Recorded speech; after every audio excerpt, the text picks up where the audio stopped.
Viewer discretion is advised. Your fave will be criticized. That's Chris. That's Shan.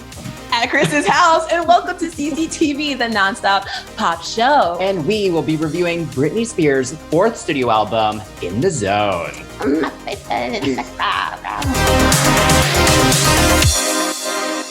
If you're wondering who we are, Shan and I have a huge range of experience in the music industry, from performing on stage to working at record labels. So we have a lot of insight into this crazy music industry.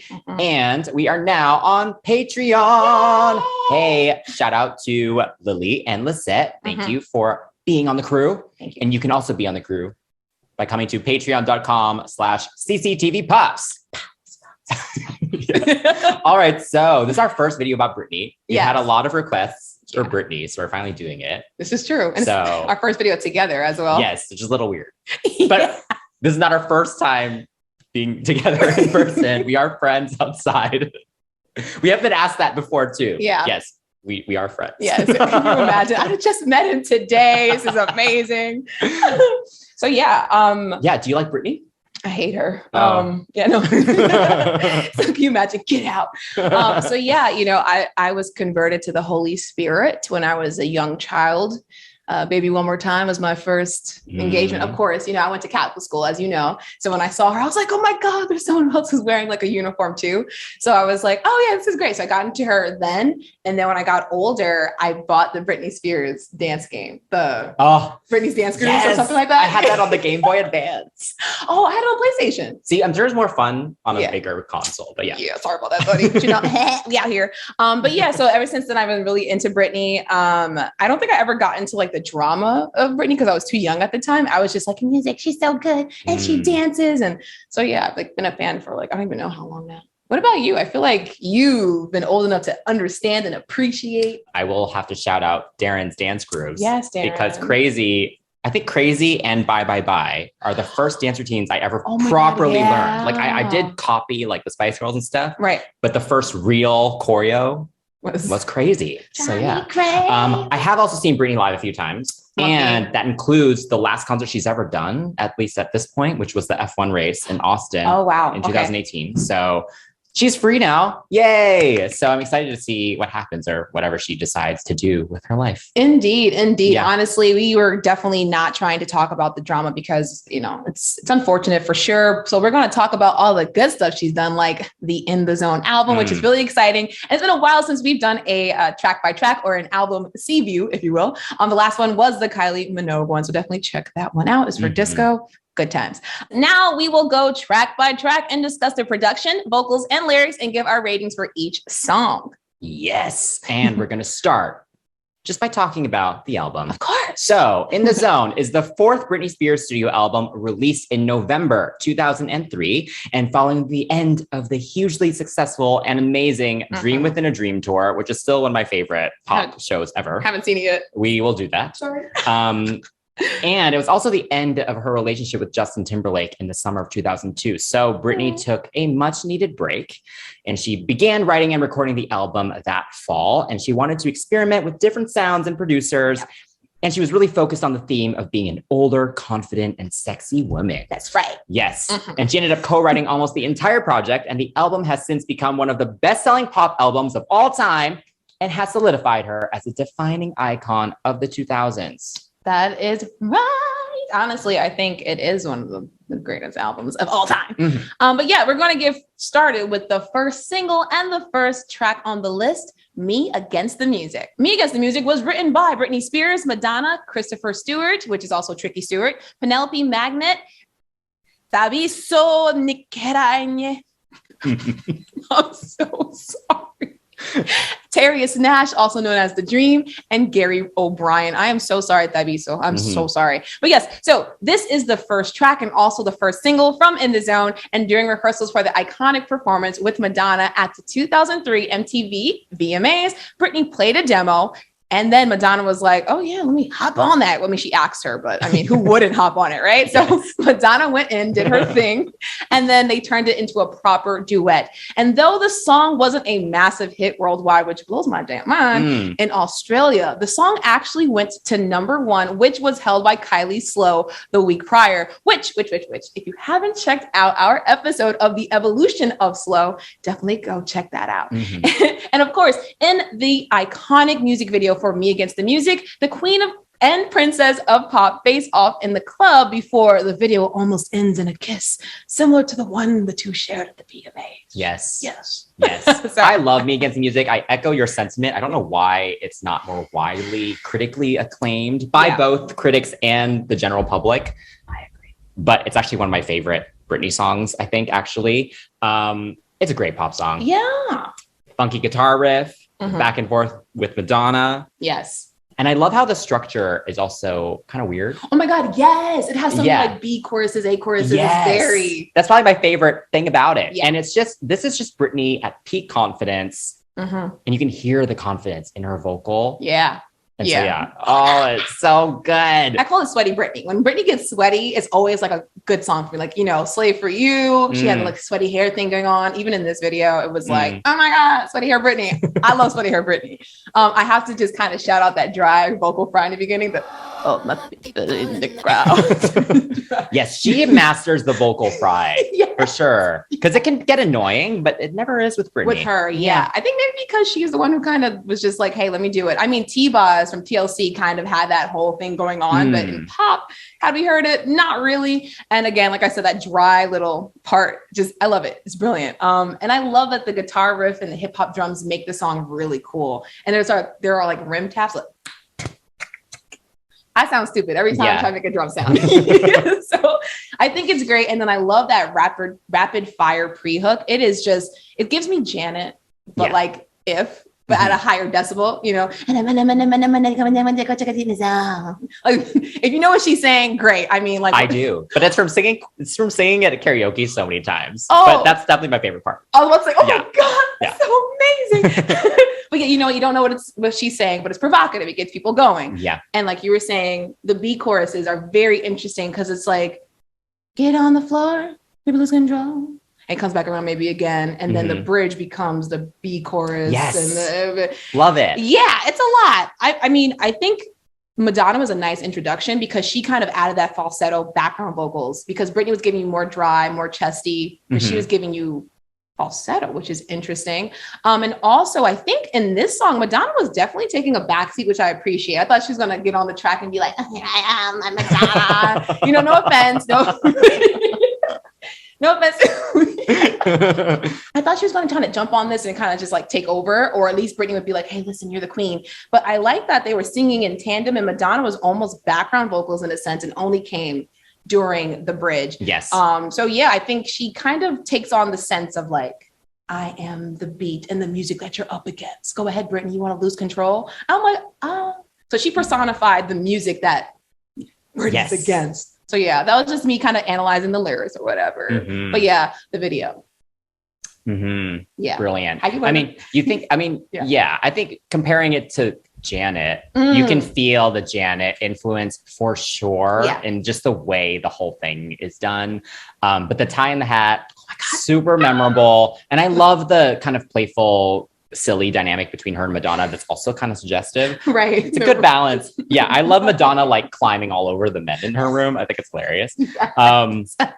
Also the wooden walls. Oh my God, yes. Oh what a great, like they're so simple, but they're so memorable and such a good contrast to her outfit. I'm trying to think of who did the video. Was it Dave Myers who did the video? Oh my God, I kind of feel bad because usually I kind of like try to figure out who worked on it, but like gorgeous. You're right. The set design was so on point. I'm like, well, are they in what is this wooden nest looking thing? Yes. Yeah. And she did bring those back for the Vegas residency. You're lucky. And I did get to go backstage, on that tour. And so I did get to touch them, which I was like very excited about. I didn't get to fully reenact it the way I wanted to because there were too many people there. But I was just telling my sister, I guess, that I wanted to do it, but I just pretended I was as I touched it. It's the most like endearing, heartwarming story ever. But, But yeah, you know what? I think the video is great, and the dancing is like, you know, peak confidence again with Britney. Totally. Yeah. Totally. And then like, you know, little shout out to Teresa Espinoza of Beat Freaks, aka, you know, Reno's whole dance crew. But I watched that. I'm like, that was a different time with the dancing. You got some choreography, you got movement, you got formations, it was gorgeous. And honestly, I feel like no one really gives her a lot of credit. I know she doesn't sing live a lot, but the TRL performance of this, she was singing live. She was, and she was still killing it. Yes, she was like a little bit out of breath, but not so much where it's like, oh, she really can't sing. It was just like, hey, I just did a full 8 count and threw myself on the floor for watching me take it down and still saying, get on the floor. I was like, oh. Yes, kudos. How would you rate this song? Because I feel like I will give it a 9. Yeah. How about you? I'm actually going to match that score because I didn't want to go too high at the first song, but I love this song. I mean, Britney's discography is tough. I'm trying to rate it against her entire back catalog. So yeah, I'm going to have to be as critical as I can be. That's what I was trying to do. So, yes. Thank you. Never mind. All right. So the second track is I Got That Boom Boom featuring the Ying Yang Twins. And this was done by China Royal, D'Angelo Holmes, Eric Jackson, and produced by Roy Hamilton. Okay. Yeah. This is a cool one. Yeah, this one's cool. What do you think? This song is so funny. Okay, little fun fact. I was watching the ABC special that they had for this album. Yeah. And they had brought the Ying Yang Twins in. So they had like some B-roll of them. They like had a whole freestyle set. Oh yes, I'm this white girl. Like while she was changing, right? Yeah. I remember that. Okay.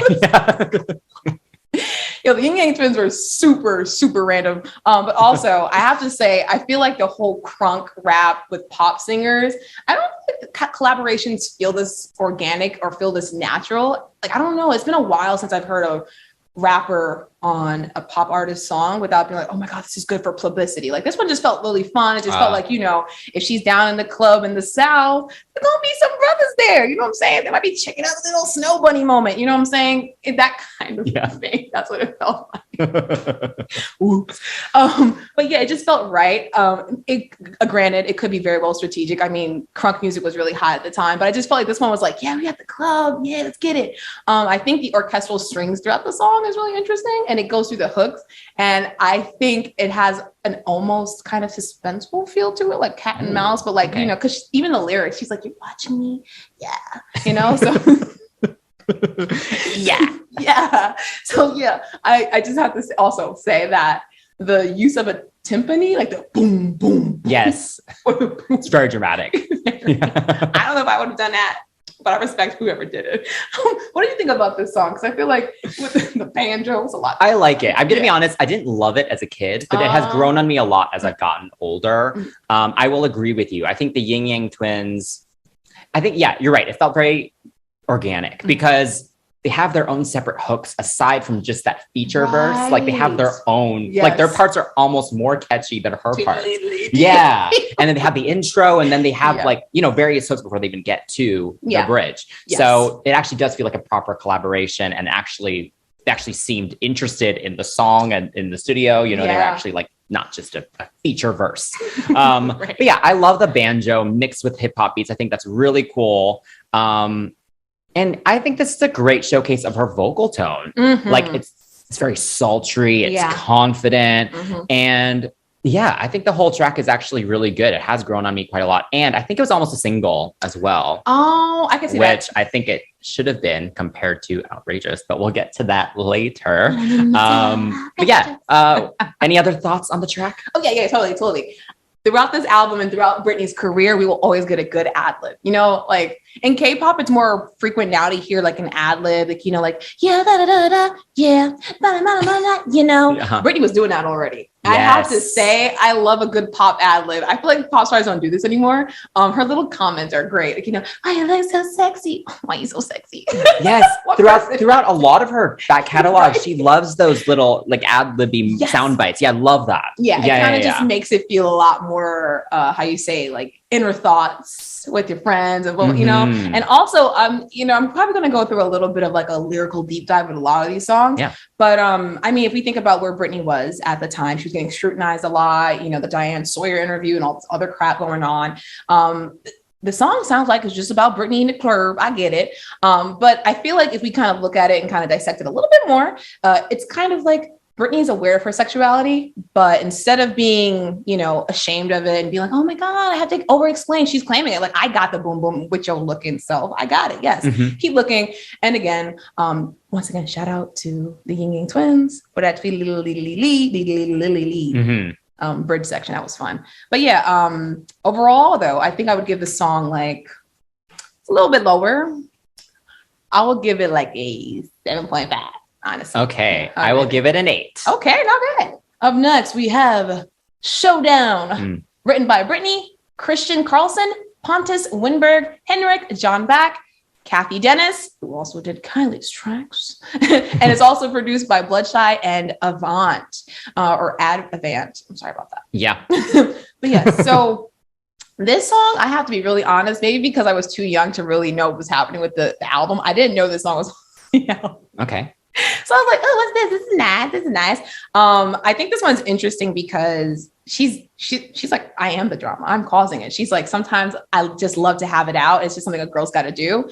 I like that. Like, I bring the chaos, and lyrically the song definitely has a whole, you know, oh, let's break up and make up, you know? I feel like she's really trying to test this guy. She literally says one last test, and she's trying to get under his skin so that she gets, you know, he gets under hers. And the two are definitely having a quarrel, but the tension seems to be like a turn on for her. You know, she's like, we're arguing right now, but can you like fix my zipper? You know, something about it just feels very like, I don't know, because she says people are watching, but they're going to keep arguing. And then in the bridge, talking about screaming and chit-chatting.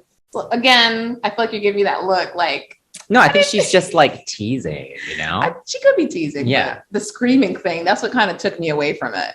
Like him half naked, I get. But like, we're screaming. Why are you screaming? Like, I got lover's quarrel. Yeah. Well, I actually have to say, this is one of my favorites from the album. I think I love the mysteriousness of it. And I love the, like, who else could do that? It's like, what's a random sound, you know? I don't even know how to do it, you know, but you know what I'm talking about. Like, it's kind of weird. Yes. But it really works and I love it. But yeah, I think there's an interesting dynamic between kind of tightness and relaxation in the production. Like the blips are very like quick and staccato, but then her delivery is also very like soft and whispery. So to me, the song feels like foreplay, right? Right. She was at the club. Now she's been a man. Yeah. And then now it's foreplay. And then that leads into the next song, which makes sense, right? Yes. Right? Yeah. Yeah. So, but it actually feels like that because she talks about the showdown, but the showdown doesn't actually happen in this song. It's just, here comes the showdown. Right. Right. Okay. Got you. Yes. Got you. Okay. But yes, as a dancer. Yes. Oh, yeah. I've always wanted to choreograph to this and I never have. Haven't you? I mean, it was never the right situation for it. So I'm retired now. So that's never going to happen. But as a dancer, there are so many interesting sounds in this, so many things you could hit, so many cool musicality moments. And so. No, I agree with you for sure. This. Musically, I think it's interesting. I think the bubbling that you mentioned reminded me of 9 Inch Nails' Closer. Like yes. Just very light version, light version. And like you said, the layering of the vocals are really nice. And I like how tight the vocal production is. Like, even if it's whispery, every single whisper is very much on the beat. Yes. Nothing's out of place. But yeah, it's very enticing, which kind of contrasts with the confrontational, major air quotes here, lyrics. And I like the little dance hall ting going on in the guitar. I will say that. I like the but there's definitely a lot of genre blending here on this album for sure, which makes me kind of like, okay, this album's getting better and better and better. And so when I was rating this, it was kind of tough. What is your rating first? But I will give it a 9.5. Good. Yeah. How about you? I wasn't that high. I was like an 8.5. Yeah. I love this song. Yeah. I love it. Yes.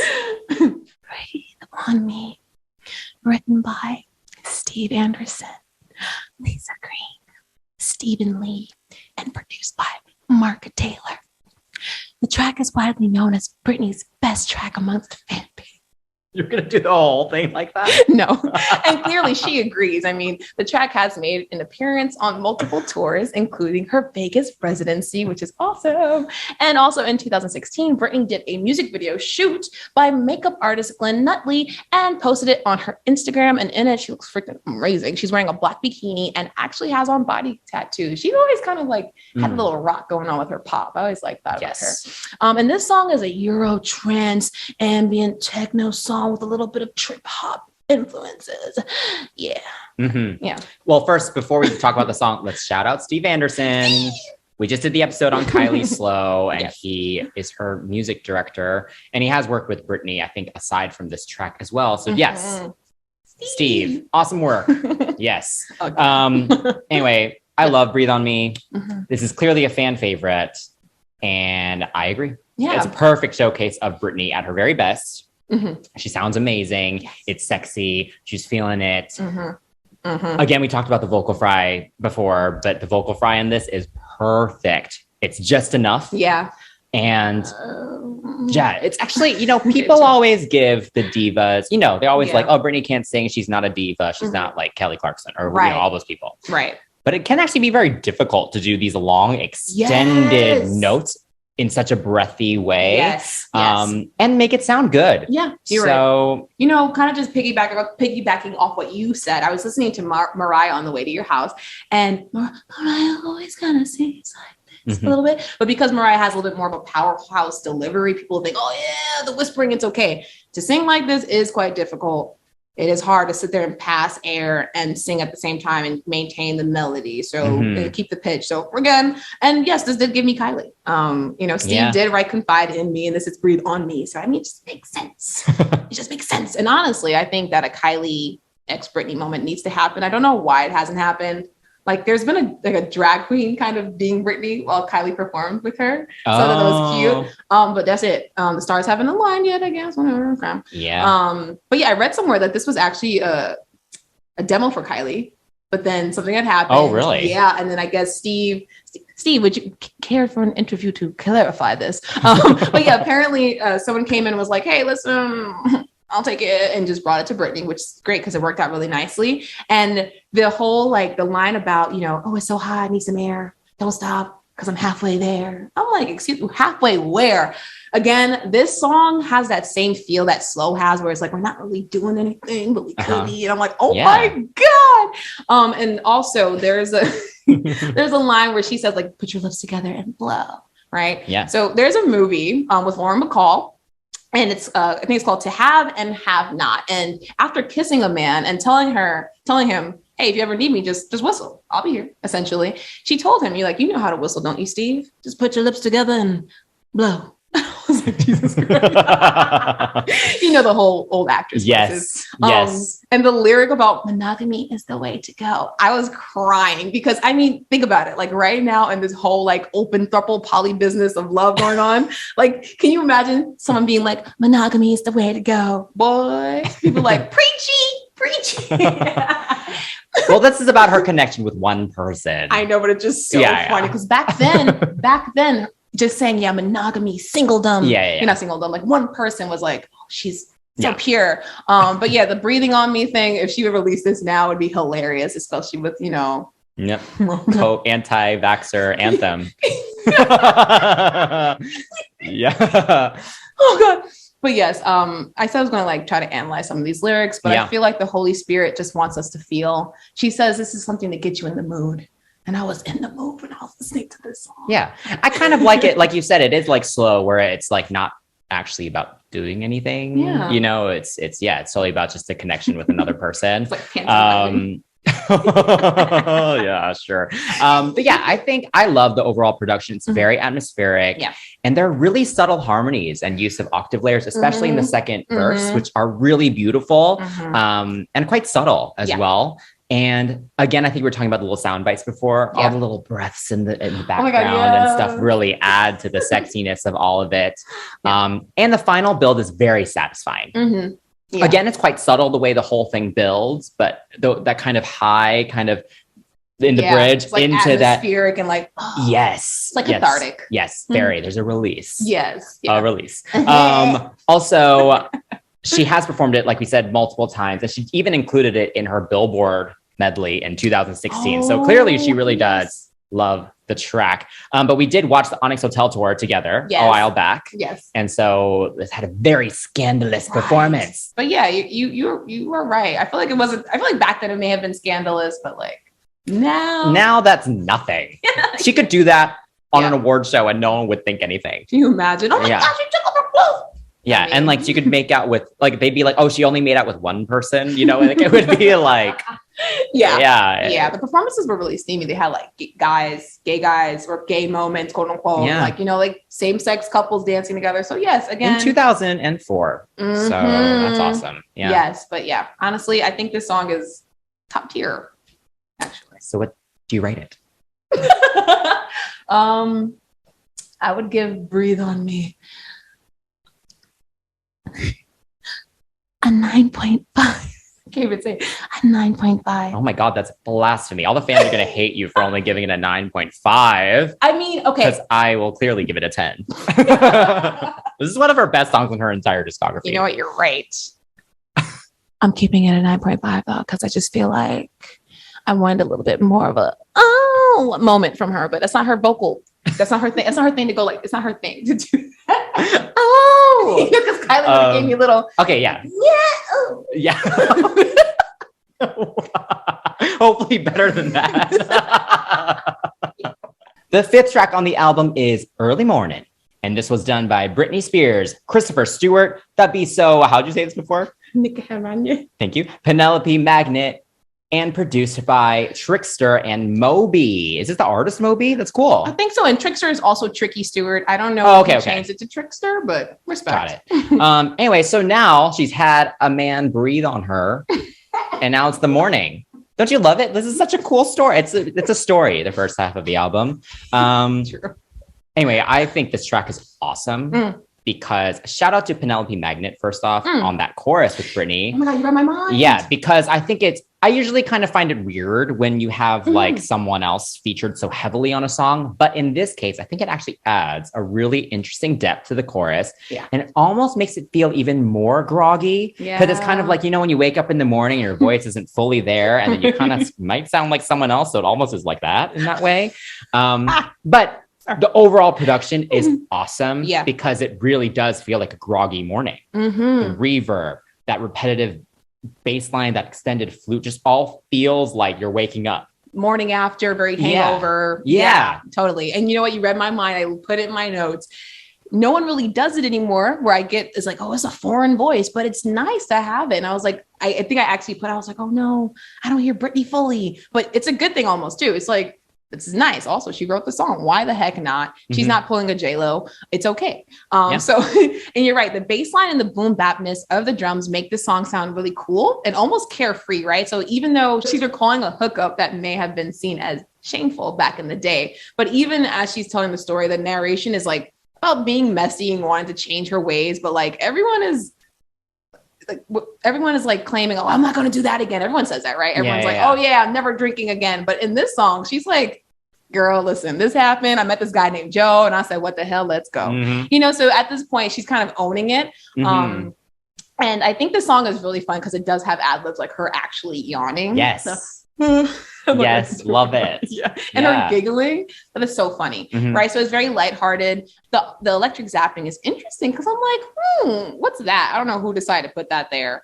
And I like the rappy kind of bridge that she was. I find the bridge kind of weird. Oh, really? It was conversational to me because it was like one of those things where she was telling a story more in this song as opposed to like, yeah, I dated this guy and it didn't work out. You know, and then the next night we had a one night stand. This one was like, I had the one night stand. This is how I met him. The second one was like, you know, I could possibly do it again. So the bridge kind of wraps that in where it's like, you know, call your friends, let's do it again. That tagline comes in again. So I was like, it was weird to me at first too, but then I was like, let me read the lyrics. Well, I think the cadence of it is a little weird. Oh, I mean, to think both, but I think also like the execution of it is also a little strange. It was like dun dun dun dun dun dun. Yeah, and it kind of just takes me out of the groggy morning a little bit. That's Tina Marie, honestly. She gave me Tina Marie in that part because Tina used to rap like this and the bridge parts like this, and that's what she kind of sounded like. So the delivery was a little bit too funky. Okay, yeah. So yeah. But yes, I have to say though, even though you really like the song, I didn't give it a high rating. Okay, so what do you give it? Damn, I was going to ask you first. I actually gave it like an 8. Oh yeah, I'll give it an 8. Okay, well. good. Yes. Yeah. Well, that's actually pretty high. That's a B or B minus. Yeah, right? Yeah, that's high. Yeah, no, I'm sad we've never gotten a performance of this. I think it would be interesting to see what would happen. So. Yes, you know, she would act it out to her theatrics. So the 6th track on the album is Toxic. Yes. And this was done by Kathy Dennis, Christian Carlson, Pontus Winberg, Henrik Jonback, and produced again by Bloodshy and Avant. And this was released as the 2nd single from the album and is arguably Britney's most famous track alongside Baby One More Time for the general public. And to continue with the Kylie Minogue connections, this song was definitely originally offered for Kylie for her Body Language album, but she did turn it down. But you know, it was meant to be. I know, but damn, because we got Slow. True, but could you imagine if Slow and Toxic were on the same album? Boy, I would have melted. And the track won Britney her first and only Grammy for Best Dance Recording. Disrespectful. Yeah. Seriously. And the music video was directed by Joseph Kahn and features Britney as a secret agent. Secret agents on a secret mission. So yeah, you know, I know a lot of stans of Britney think Toxic is overrated, and they do judge people when they say Toxic is their favorite song. But come on, guys, it's a bop. It's amazing. It's fucking amazing. I'll bleep that out. You know what? I think because it was very much quote unquote overplayed at the time, it may come across as overrated. I mean, I think I remember reading somewhere that during this promotional period, they were showing the album in theaters, like little trailers. They were promoting it with like soda tops being the songs, and then even I think she had like 100+ interviews during this whole promotional period. I mean, like Britney was everywhere, right? Right. So, and then on top of that, you see this video. Joseph Kahn in the early 2000s was absolutely amazing. Did all Janet's, not all Janet's video, but like the really iconic ones, right? So when you see this video, you're thinking, okay, she's just a spy. But at the time, it was like, first of all, she's something else other than blonde. She's half butt naked wearing rhinestones. So the cultural impact, I think, was what like made a lot of people say, oh my God. And on top of that, this song is unlike anything I've heard in a really long time. Like since then, and even now I listen to it and I'm like, are we ever going to get some random Bhangra Diwali like Bollywood moment like this? Are we ever going to get a dance break? Are we ever going to get a song literally about how bad a guy is, but so damn sexy because you're like, girl, get your man. Like this song is really, I think altogether, like composition wise, lyrically, even vocally, something pretty solid. So sorry fans. Yeah. Speaking of the Bollywood string sample, it is so iconic. Like shout out to whichever of these producers decided to do that, right? Because it's so so cool, and I love it mixed with the kind of whomping bass and the very dramatic guitar strum. Just a really great production. And I think she sounds great again on this. Like this is a hard song to sing. I don't know if anyone's ever tried to sing this at karaoke, but it's tough. No one sounds good. Baby, can't you see? After that, I'm gone. Yeah, that part's fine. It's the too hot, you know. Oh, yep. And then people attempt that bridge, you know. Kylie could have done it. You know? Yes. And I love a good outro. And Intoxicate Me Now. Love it. Yes. This is a good pop outro. But yeah, so the music video.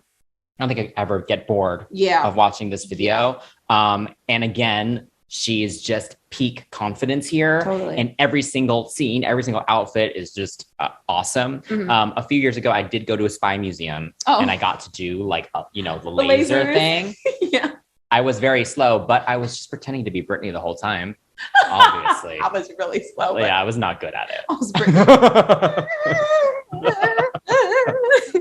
Shout out to Brian Friedman for choreographing that whole section. And also shout out to Britney, because when I was younger, I didn't know that she actually had done gymnastics until I read it in a book somewhere. When she did that back handspring, I was like, is that a double? But then I watched the MTV making the video, and she did the back handspring in them ugly ass kitten heels. I was like, go off, go off. And also there's a section of the video that has been cut out. Like Joseph Kahn was worried that they were going to be too steamy, and they actually only kind of played the video during the nighttime, during those slots. But there's a scene with Martin, the main actor. He's in the shower making out with the girl that he's cheating on Britney with.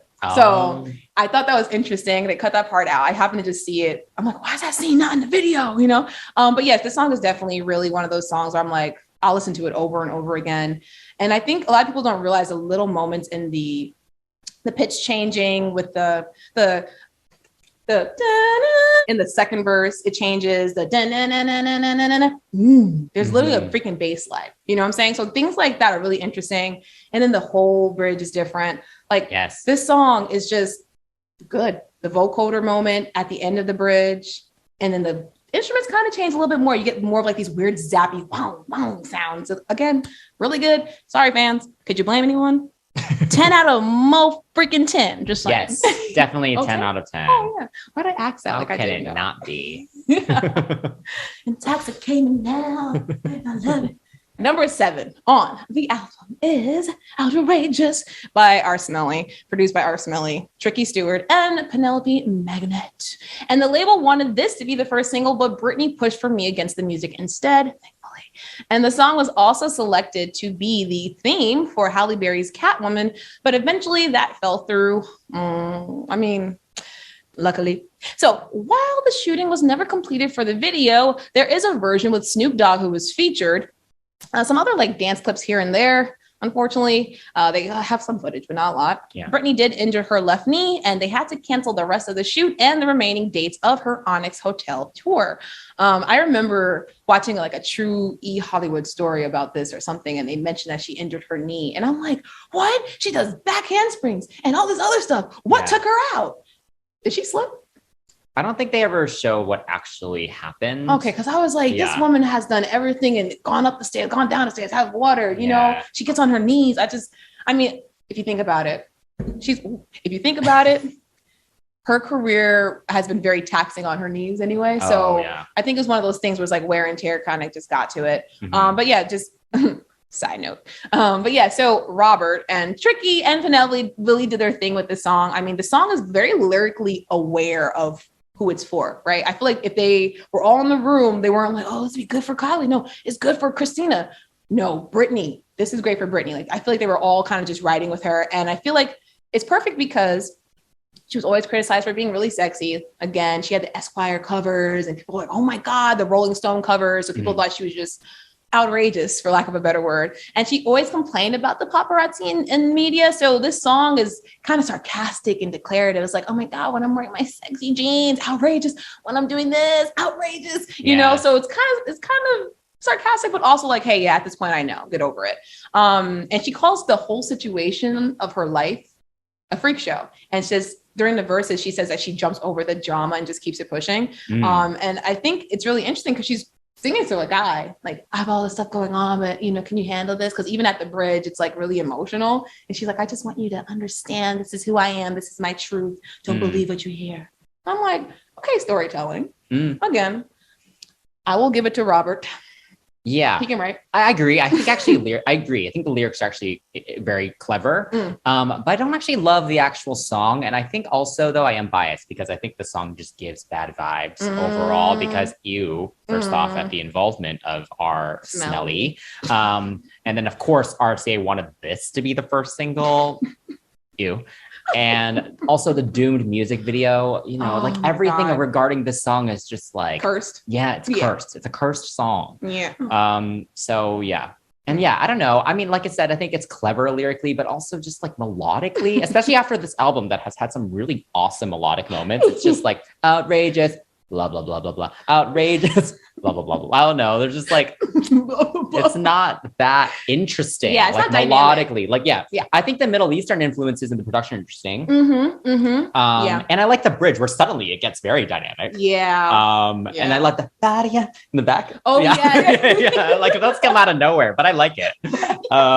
You know what? That's another thing that Robert is known for. Like taking all the stuff aside, the man can write a song. And around this time, the hip hop, R&B hip Middle Eastern influence was really prevalent. So I think it was kind of what he did. You know, so it just you can even hear him on the backing vocals. Yeah. You know what I'm saying? So you can hear him on the backing vocals. So again, like he likes to, when he puts his stamp on something, he nastily licks it and puts it, you know, not a great analogy, but at this point, I don't like this man. That's why I'm calling him Robert. But yeah, he definitely has a sound, and he definitely gave it to Britney in the sense of like, bam, this is definitely an R. Kelly production. You know what I'm saying? Mm-hmm. Which is, like you said, kind of takes away from all this pop, R&B, electro, just cohesiveness from the other side of the album. On either side of the album, actually, of this one song. So yeah, I agree with you on that, in that sense. In that video, they dressed her like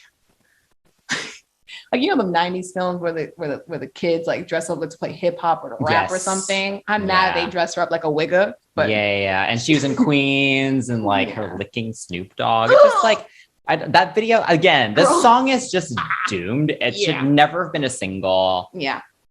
No, sorry, Brit. I give it a 5. How about you? I was gonna give it a 6. Oh my gosh. No.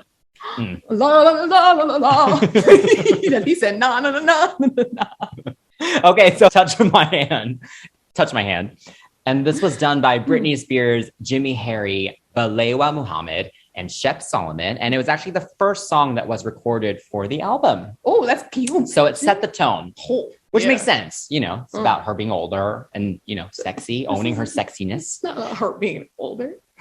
I mean, she's owning her sexiness. Okay, that part. Yeah. So whenever I hear the song, I just think of the Onyx Hotel performance, which I think is more scandalous than the Breathe On Me one. You know, it doesn't have the makeout section, but it has, you know, the security watching her, the bathtub, very voyeuristic. The dancers on the bed, like writhing. It's a lot. How old was she at the time? Like 22, maybe right? 23. Yeah.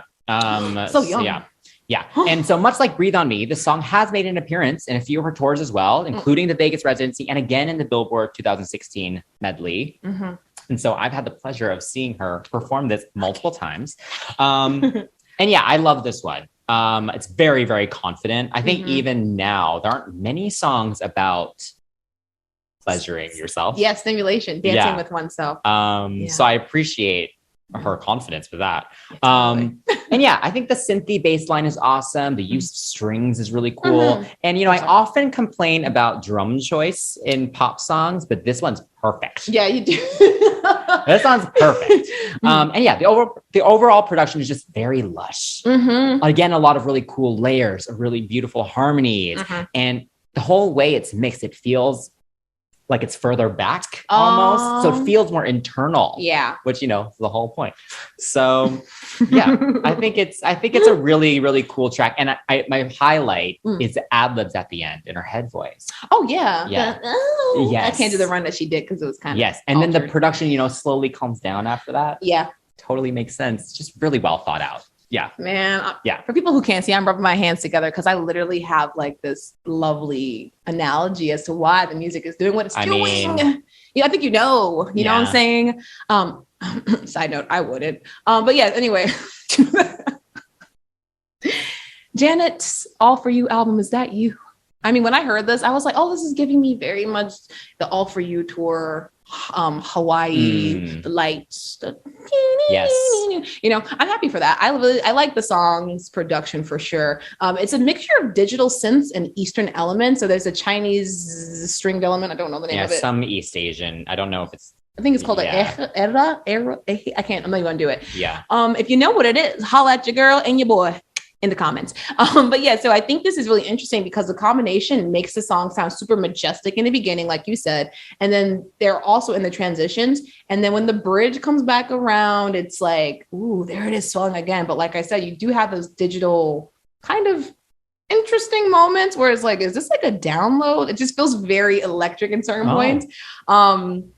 So it's the combination of like analog and digital sounds. I thought that was interesting because I was like, oh, this is giving something. I'm not sure though. It kind of reminded me a little bit of J-pop because even with like the vocal holder or like the filter that's on her voice during the bridge, it just reminds me of Sexy Avatars. I don't know why. It's just like, Come on, you don't hear the sexy avatar. whatever. Like, you know, those little, no, not the blue people, the like the no, like, you know, like I know. like Club Penguin, but like like the blue people. No, I know what types of avatars you're talking about. You know what I'm saying? Like, I just feel yeah. like it just it's just really interesting. And then even like with the pre-hook and the choruses, I do hear other vocalists, probably the songwriters as well. Yeah.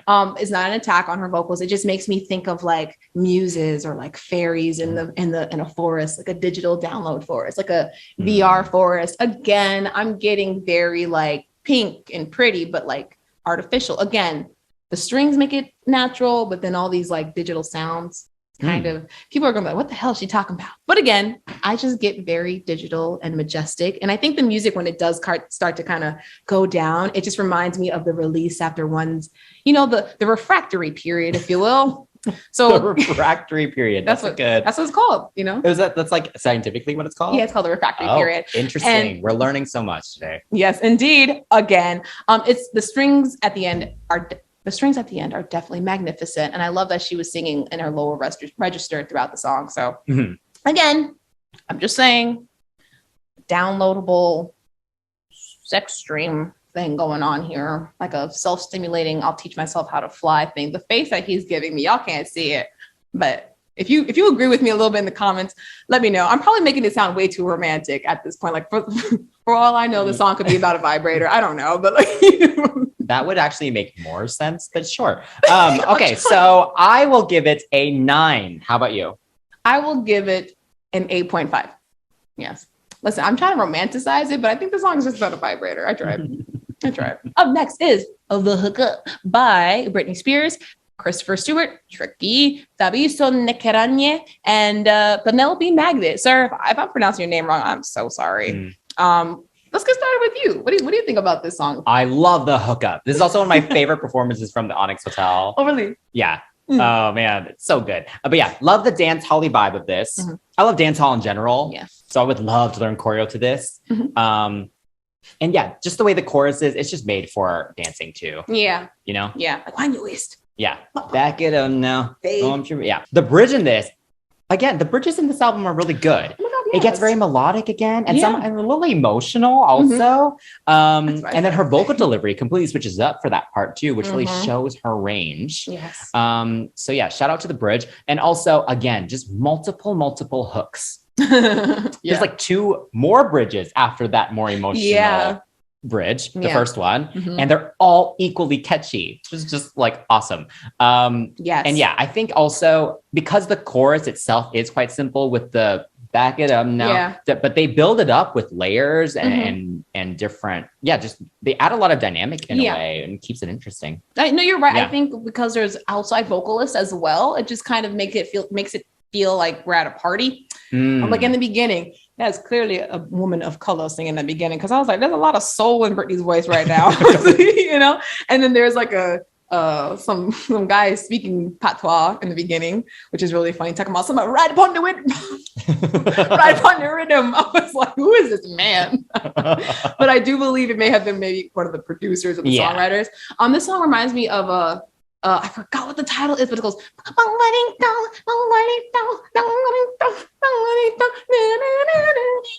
It's okay. Here's the thing. I do not know the title of the song, and I know it's a rap track. If you know what it is, let me know. Yes. You know, I'm not gonna look at my phone right now. Should I look at my phone right now? No. Okay, we're not gonna look at my phone right now. But yeah, it goes.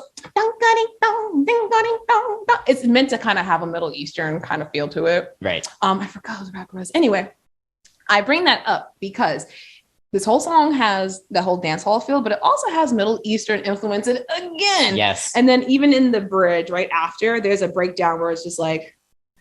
Dun, dun, dun, dun, dun, dun, dun, dun, dun, dun. She's doing the same thing. So the song reminds me of that song. And I think the producers are the same producers. I'm not sure. Oh, okay. I think it's very fun. The song is more communal in sense where it's like everyone's at the party. And I feel like it feels good, like sequentially. She's been singing about a guy and then singing about a toxic romance. And then, you know, it's like, well, I'll take care of myself. So now she's done taking care of herself and she wants to go out and have a really good time. So I think it's interesting that was placed like right after. Yeah. So This is back when sequencing was so important. Oh my Now God. people don't listen to albums in order. This is true. Yeah. This is so true. Wow.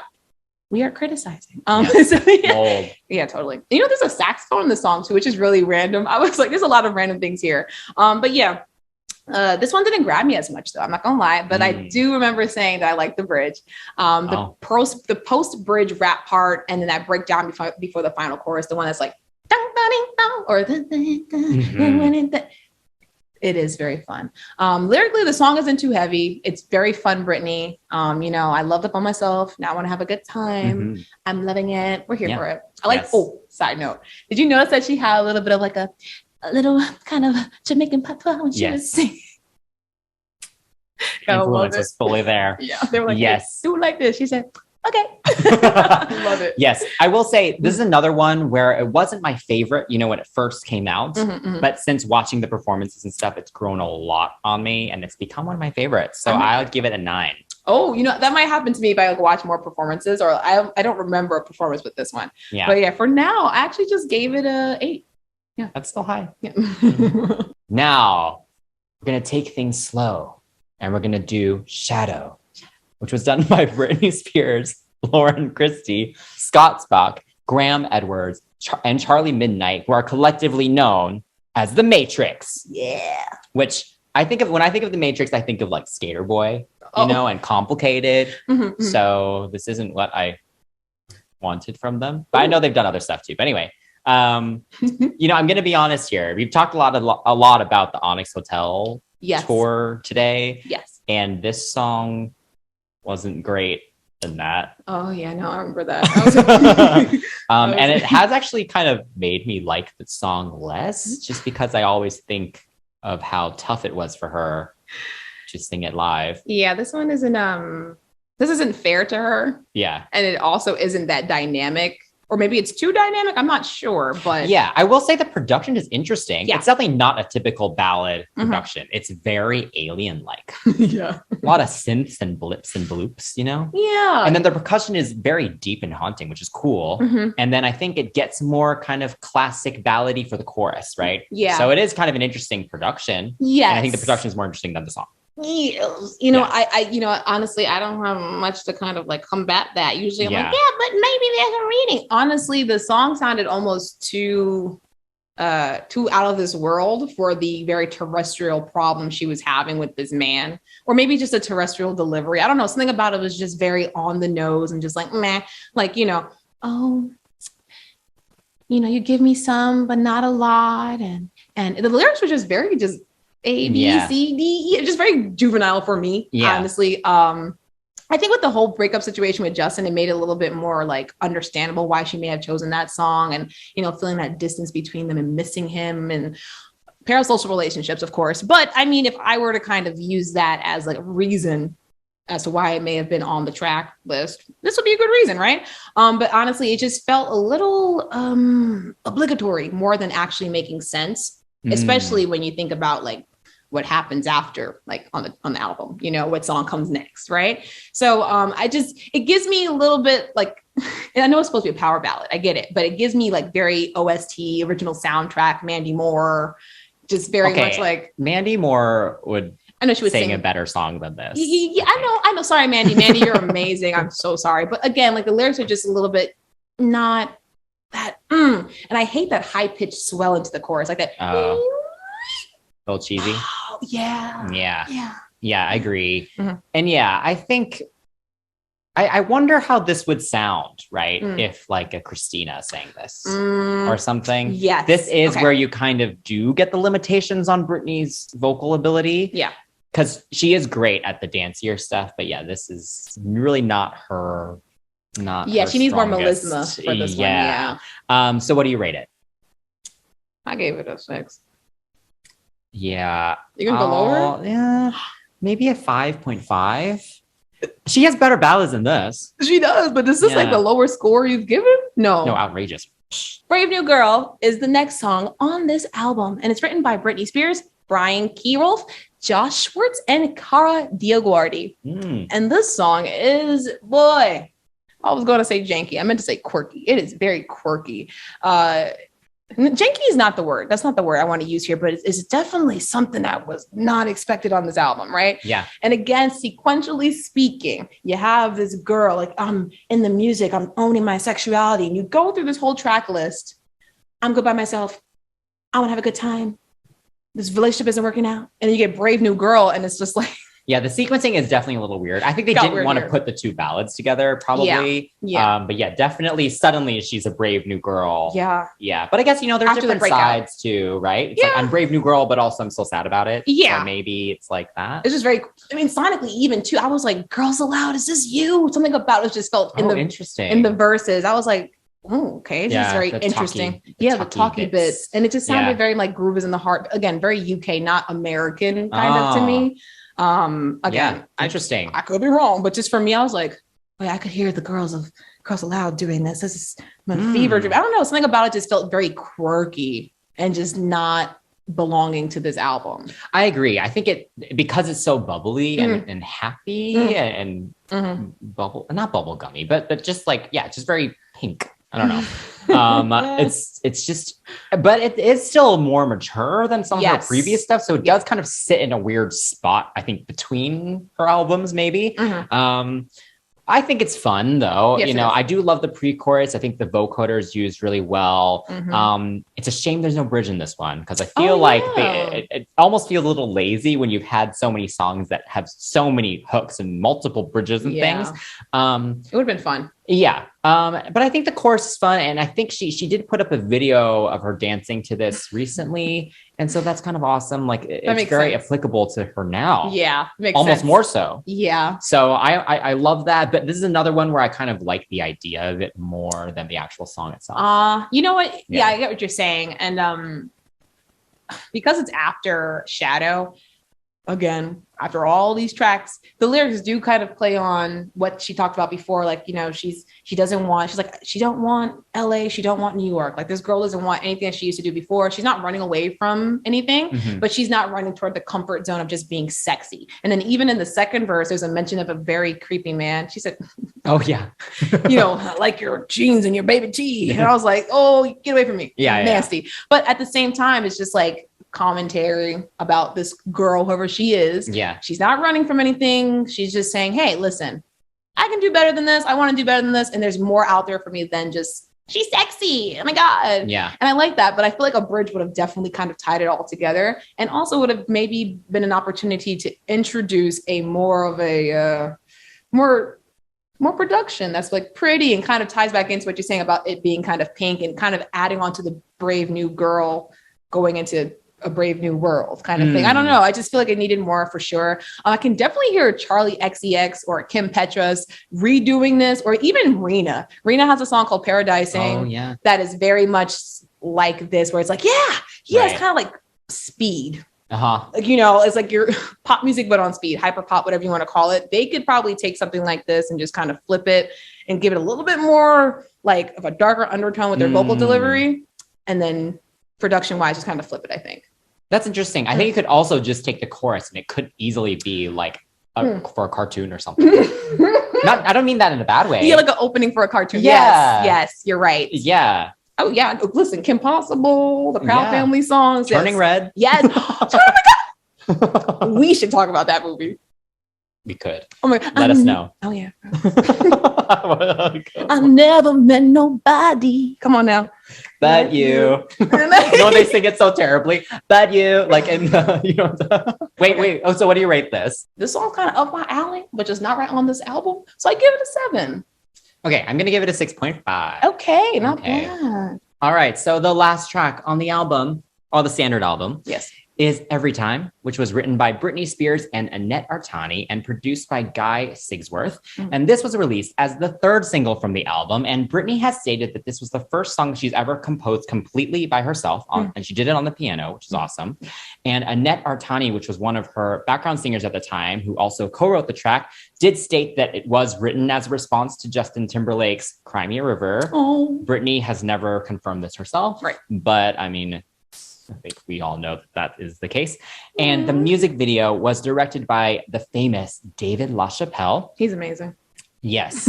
And so, yeah, what a beautiful way to end the album. Yes. I major props to the production on this because I'm Mhm. so glad it wasn't left just as a simple piano ballad. Yeah. They added some really cool effects and other instruments on it. Yeah. And so it's very haunting. I got The added chills, yeah. strings also, Yeah. they just add such a dramatic darkness to it. It gets creepy. Yeah, there's a creepiness to Yeah. it for sure. And then her delivery is perfect on the recording. Like it sounds so extremely vulnerable. And yeah. Yeah, no, you're What a right. Beautiful track. I agree. I think this is one of those moments where it's like, even though she's not like a powerhouse vocalist, it doesn't mean that she doesn't have vocal agility. It's just you have to find the right song that fits her voice, right? And I think because she wrote it, this was something coming from her. It was just, again, Shadow was just not. I mean, she wrote that too. I know, but it wasn't like, you know, I feel like this wasn't. Other hands were in it that were a little bit very handsy, I guess. I don't know. Sorry to everyone else. Yeah, the Matrix. No, I'm kidding. Can you imagine? No, we like you. We like you. You come back, they watch our videos. Well, we're not going on that show. But yeah, no, I think the song is one of those very rare tracks where it's like, I don't think a lot of casual fans know about it. Because it's like, I mean, if I sit there and start singing every time, I can't think of a few people that would go, I stay away in my dreams. I mean, I think people our age would know it. Our age, yeah, right. But like, I feel like people wouldn't think, okay, this is a Britney song that has to be, you know, considered Okay. And I'm like, hello, she's giving you great falsettos. And you're right. I think her vocal fry in this song was very just like, you know, you're whispering to someone. Yeah, she's very broken inside. Yeah. Oh, see, that's the word. Yeah, very intimate. The song always gets me really sad though. And back to what you were saying about like the production and how the strings get very intense. It's very foreboding. Even with the video. Oh, it is. Woo. I remember watching this and not really understanding, but just understanding that she did die. Or she did pass away, excuse me. And I was like, oh my God, no. Yeah, she gets reincarnated. Yes. Yeah. That was interesting. I think she was supposed to have stayed actually dead, but then I think they added her waking up at the end to keep it a little more light. Because I remember watching this as, I guess, a 13-year-old at the time. And I remember thinking like I didn't fully, you know, really understand it either. And so, yeah, definitely. But watching it back, it's a movie. It's a literal movie. I think it's so beautifully done. And I like that it wasn't a direct reflection of what she went through with Justin. Because she took the high road there after what he did. Right. And I love, I don't know, it's kind of sad. It's like the paparazzi kind of killed her. Yes, really. Exactly. Which is interesting because still, even at that point, people were just like outraged that she self-deleted in the video. Okay, you're missing the point. There's a relationship here that is full of tumult and is being publicized. And even if it was good, there's tension between these two people. And it's to the point where she feels like she doesn't feel safe. So she goes into a bathroom. I mean, now we have Whitney, rest her soul. You know what I'm saying? We have all these situations that are coming up now and people are like still not getting it, which is really interesting because now we have social media, right? We're the new paparazzi. But yeah, this song and the video is very poignant. And I remember when I was younger, Ashanti actually has a video for Rain on Me, and it's about domestic abuse mostly. But the video is very similar. There's a tub, there's paparazzi, there's just great cinematography, and it gets the point across really well.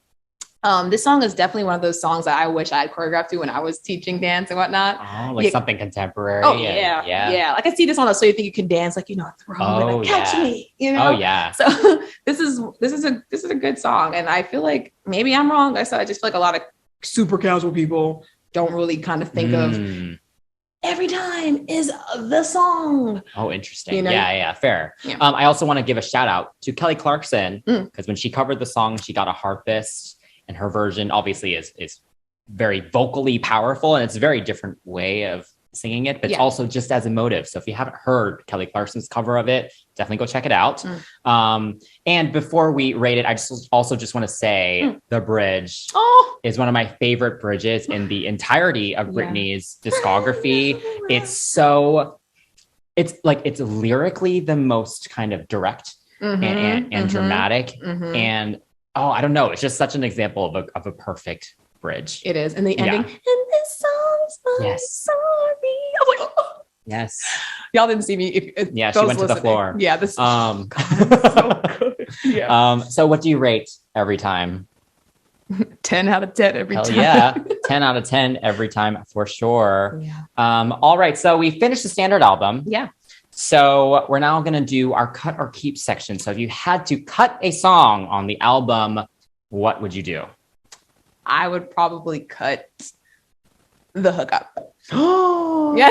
Okay, we need to rewatch the Onyx Hotel performance after this because that's okay. I'm definitely doing outrageous because no one needs to be giving Mr. R. Kelly any more money. So don't stream it. Yeah, and cut the shadow too, just as an extra bonus. Oh, actually, maybe that one. No, outrageous. Outrageous. Yeah. I just like that. You let me explain my reason. He was like, "Get out my house." Don't slander Britney.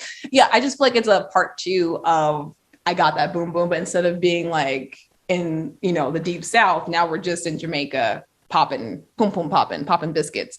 The face that comment if you disagree as well. People usually disagree with me. Like, oh yeah, Chris really has the thing. I'm like, okay, fine. No, the K-poppers don't love me.